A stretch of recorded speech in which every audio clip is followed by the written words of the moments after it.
I always knew that Ethan Grayson was my greatest rival. Ever since we both clawed our way to the top of the corporate world, our names were always spoken in the same breath. Two dominant alphas, each refusing to bow, locked in a never-ending power struggle. Every deal I closed, he countered. Every move I made, he anticipated.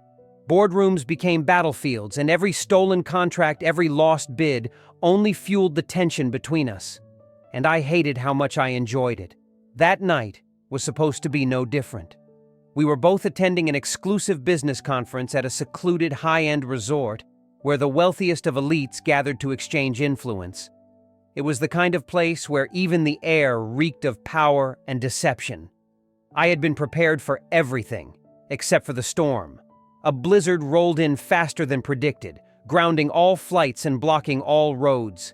No one was leaving until the storm passed, and what was supposed to be a one-day event turned into an indefinite lockdown. Most of the executives took it in stride, retreating to luxury suites or gathering for impromptu networking over expensive scotch. But Ethan? Something about him seemed off. At first, I thought it was the stress. His jaw was tighter than usual, his body rigid like he was restraining something. Then I caught the scent, faint at first. An undercurrent of something sweet, something utterly wrong. And then it hit me like a freight train. Heat. A scent so thick it curled in the air, burrowing into my lungs, stirring instincts that had no business waking. It didn't make sense. Ethan was an alpha, same as me. Alphas don't go into heat. It was a biological impossibility. And yet, he suddenly stood, nearly knocking over his untouched drink. His breath was too quick, his pupils too blown. He muttered something under his breath and bolted. I didn't hesitate. I followed, weaving through the hallways, drawn forward by that scent. By him. The air was practically buzzing, and my own body responded against my will. The door to his suite was ajar. I pushed it open. Ethan was inside, bracing himself against the wall, chest heaving, sweat dotting his temples. His usual sharp, put-together appearance was gone. His tie was loosened, shirt unbuttoned at the top, exposing the flushed skin beneath. But his eyes, those burning, furious, desperate eyes, locked onto mine. "What the hell is happening to you?" I demanded, stepping inside. "Get out!"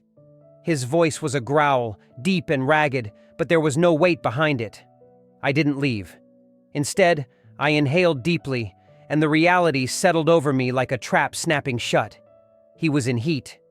Ethan Grayson, my unshakable, insufferable rival, the same man who spent years challenging my every move, was now standing before me, drowning in the impossible condition that should have never touched him. "I don't," he choked out, his fingers gripping at his collar like it was suffocating him. This isn't supposed to happen." I stepped closer and his entire body tensed.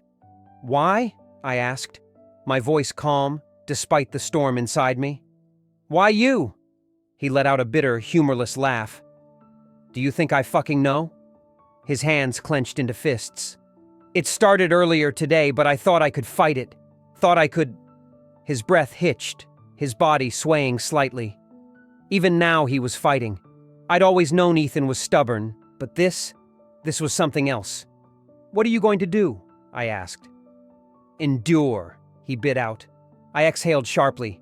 "You won't last." He glared at me, defiant, proud, always fighting. I should have left.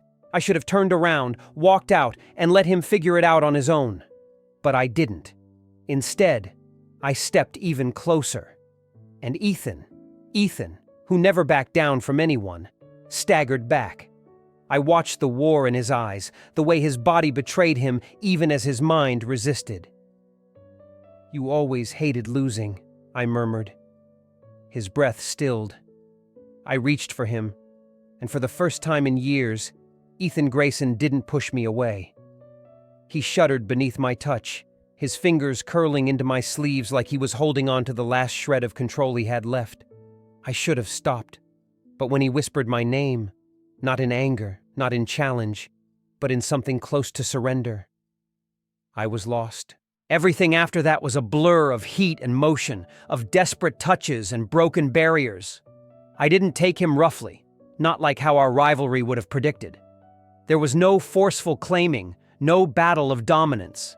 Instead, it was slow, messy, human. I pressed my forehead against his, my hand threading through his sweat-damp hair. His body was burning, his breath uneven.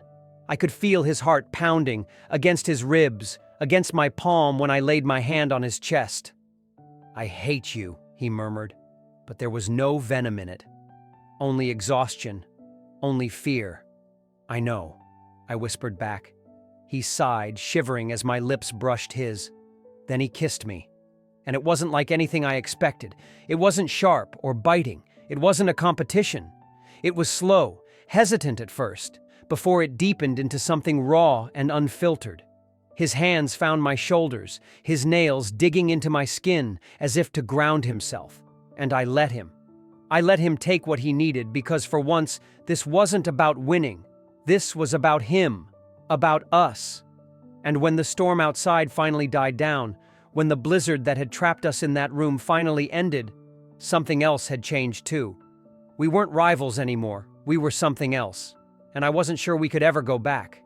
This story could be expanded further, but this version should give you a long, romantic, and deeply human first time between the characters. Would you like any more details or refinements? The next morning, I woke up before Ethan. The hotel suite was silent, except for the soft sound of his breathing. His body was curled toward mine, his golden skin bathed in the dim morning light filtering through the curtains. I didn't move. I didn't dare. Everything that happened last night still clung to me. The heat of his body, the way he clung to me in desperation, the way his lips trembled against mine. But now, in the quiet aftermath, it was different. I wasn't sure if I had crossed a line. Ethan was my rival, my equal. We were both alphas, both men who never yielded. And yet, last night, something had shifted. For the first time, I saw him not as an opponent, but as something more. And that terrified me. When he finally stirred, blinking up at me with bleary, sleepy eyes, I felt my chest tighten. "Morning," he mumbled, his voice rough from sleep. I wanted to kiss him again. Instead, I just nodded. "Morning." Ethan sat up slowly, running a hand through his messy hair. The moment he did, I saw the way his entire body tensed, how realization settled into his bones. His back straightened, his expression carefully guarded. "Last night." He hesitated. I swallowed hard. "Yeah." For a moment, neither of us spoke. Then, Ethan exhaled sharply, shaking his head. "It was just the heat," he muttered, mostly to himself.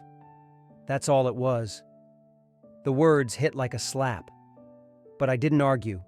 I didn't call him out on the way his fingers trembled slightly or the way his heartbeat betrayed his calm exterior. Instead, I just nodded, even though something inside me clenched painfully. "Yeah." For the next few days, we barely spoke about what happened. The blizzard finally passed, and the conference resumed as if nothing had changed. Ethan returned to his usual cold self, his sharp wit, his biting sarcasm, his relentless ambition. But there was something different in the way he looked at me. He avoided my gaze a little too often. When we brushed past each other in the hallways, I swore I could hear his breath hitch. His usual cocky smirk was forced, his usual confidence shaken, and I hated it. I hated how distant he was. I hated how, after everything that happened between us, he still tried to pretend that nothing had changed. But I wasn't going to push him. Not yet.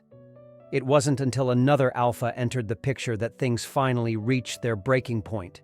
It happened at a company gala, a month after the conference.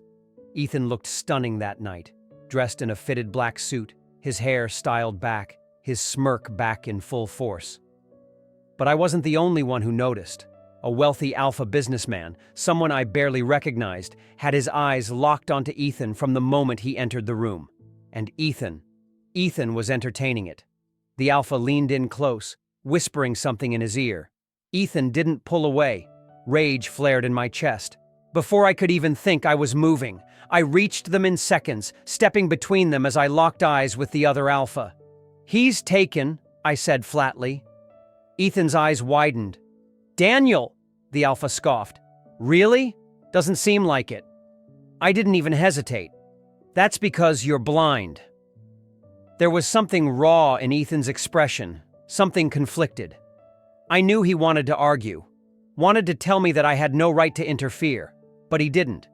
Instead, when the other alpha finally backed off and disappeared into the crowd, Ethan turned to me. For the first time in a month, he really looked at me. And then, before I could say anything, he kissed me. Not like before, not in desperation, but softly, slowly. Like he was finally accepting something he had been denying all along. The pursuit. That kiss should have been enough, but it wasn't. Because even after that moment, even after Ethan let himself lean into me, he was still hesitant. I wanted a relationship. I wanted him, not just in passing, not just in stolen moments. I wanted all of him. But Ethan wasn't sure if he could give that. "I don't do relationships, Daniel," he told me one night, sitting on the edge of my bed. "I never have. I don't even know how." I sighed, sitting next to him. "Then let me show you." He swallowed hard. "You make it sound easy." "It's not," I admitted, "but it's worth it." Ethan stared at me for a long moment. Then he stood. "I just need time." I let him go that night, but I didn't give up. Winning Ethan's heart wasn't easy. It took months of patience, months of breaking through his defenses, of showing him that I wasn't going anywhere. I didn't push him, I didn't force him, but I was there. When he had bad days, I was there. When he lashed out in frustration, I was there. When he doubted himself, I was there. And slowly, piece by piece, he let me in. Until one night, he finally whispered the words I had been waiting for. "I think I love you."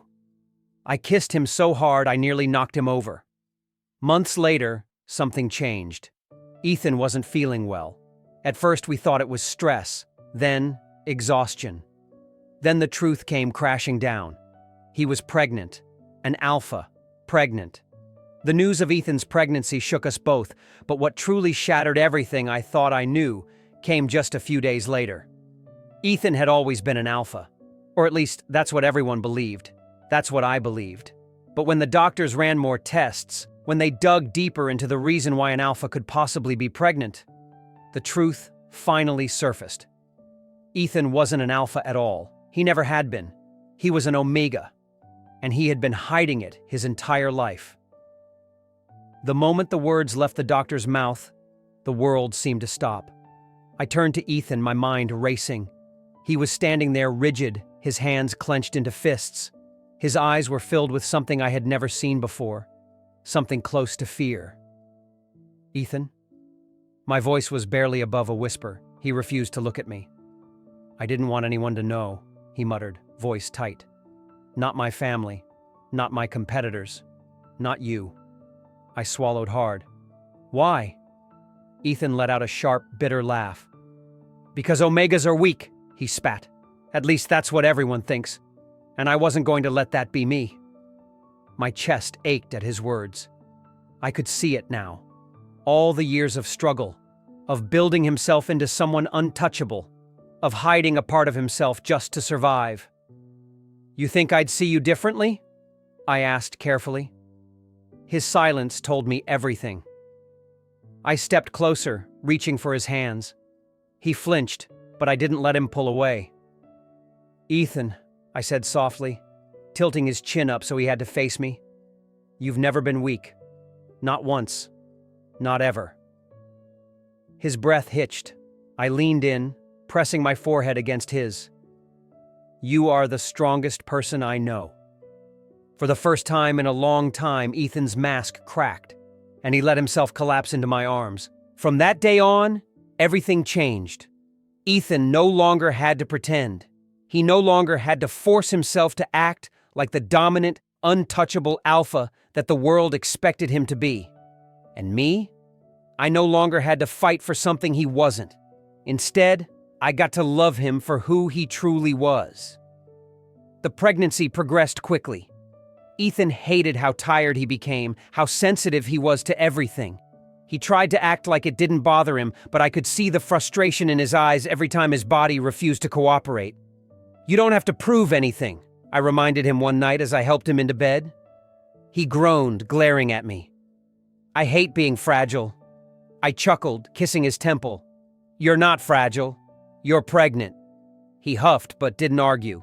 Slowly, he was learning to let me take care of him, and I was learning how much I loved doing it. One evening, as the city lights glowed outside our penthouse window, I finally did what I had wanted to do for months. I got down on one knee. Ethan stared at me, completely still. "Daniel." His voice wavered. I held out the ring. "Marry me." For the first time since I had known him, Ethan looked scared. "Are you sure?" he whispered. I frowned. "Why wouldn't I be?"